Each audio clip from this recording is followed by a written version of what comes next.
In the last video, we introduced the idea of electrochemistry and we discussed how it involves the transfer of electrons. We also talked about how you can break down an electrochemical reaction into two half reactions that show the oxidation process and the reduction process. In this video, we're going to take these ideas a little bit further and learn how to balance electrochemical reactions. Now, some of these are really easy to do. For example, if we react together an iron plus 2 cation with a zinc plus 2 cation, in this reaction, we might see iron becoming plus 3 and zinc becoming a solid.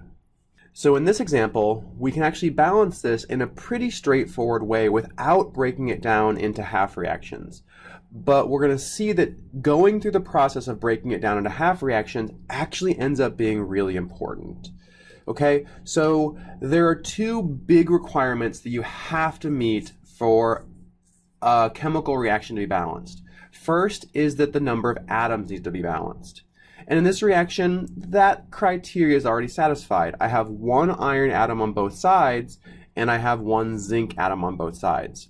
So the criteria of balanced atoms is met. However, the second criteria is the charge needs to be balanced. And in this case, on my reactant side, I have a total charge of plus 4, but on my reactant side, I have a total charge of plus 3. So the second criteria is not met. And we can pretty easily remedy this by simply putting a stoichiometric coefficient of 2 in front of my iron. Now in this case, when I reevaluate the total charge, I see on my reactant side I have a plus 6, and on my product side I have a plus 6. So in a simple example like this, we can easily meet those two criteria. However, it's not always this easy. So in this video, we're going to walk through a process that will always work to balance electrochemical reactions. And we're going to introduce this idea, this process, on a simple reaction like iron 2 reacting with zinc 2. Okay, so step number 1 is break the reaction down into half reactions. Okay, so I'm going to go ahead and do this.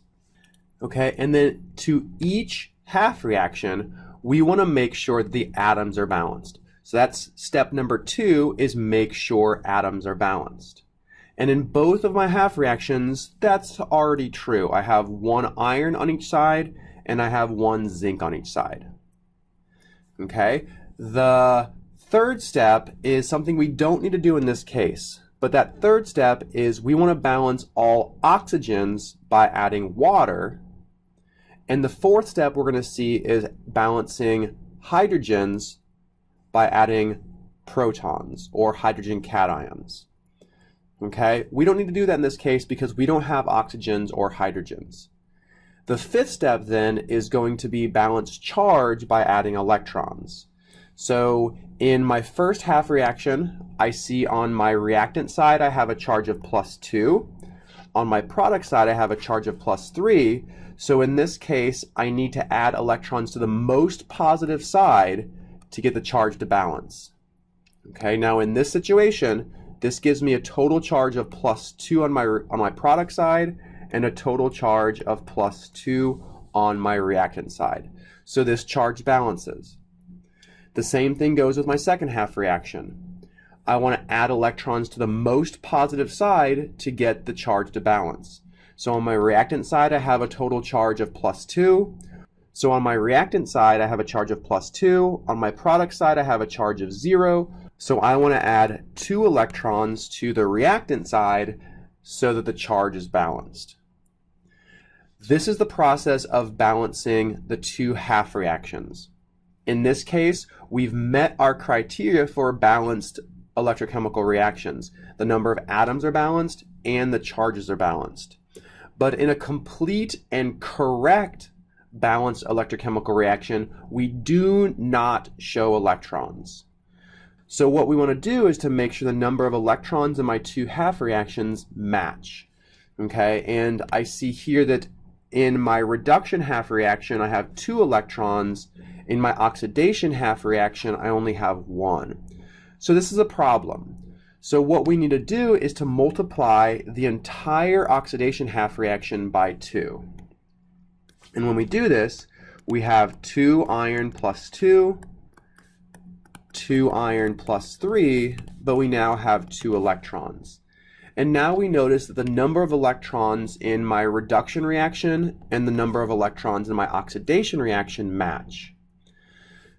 Okay, and this sets us up for the final step, which is actually combining these two reactions together, adding up everything on my reactant side and everything on my product side, and then simplifying.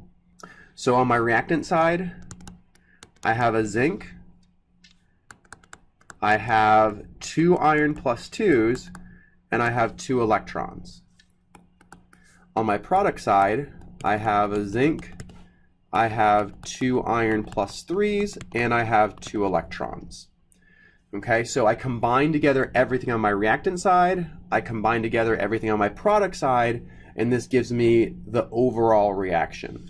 But we're not quite done yet, because what we see is that I have 2 electrons on the reactant side, 2 on the product side, so they cancel out. And then I can simplify this. I end up with zinc plus 2 iron plus 2s, giving me a solid neutral zinc and 2 iron plus 3s. Okay, so that's the process. I can confirm that it's a correct balanced electrochemical reaction by number 1, making sure the number of atoms balance, and I have 1 zinc on each side, 2 irons on each side, so that criteria is met. And the second criteria of balanced charge, on my reactant side, I have a total charge of +6. On my product side, I have a total charge of +6, so criteria number 2 is met. So this approach, following these steps, will help you balance every single electrochemical reaction. Okay, so this approach, following these 8 steps, will allow you to balance every single electrochemical reaction that you come across. We're going to see in the next video a little bit more challenging electrochemical reaction that does involve oxygens and hydrogens, so you'll be able to see me work through this one more time. Even in simple examples, it's often really important to break it down and balance it through these steps, because it lets you figure out how many electrons are being transferred. And as we'll see, that's very important in understanding the energetics of these electrochemical reactions.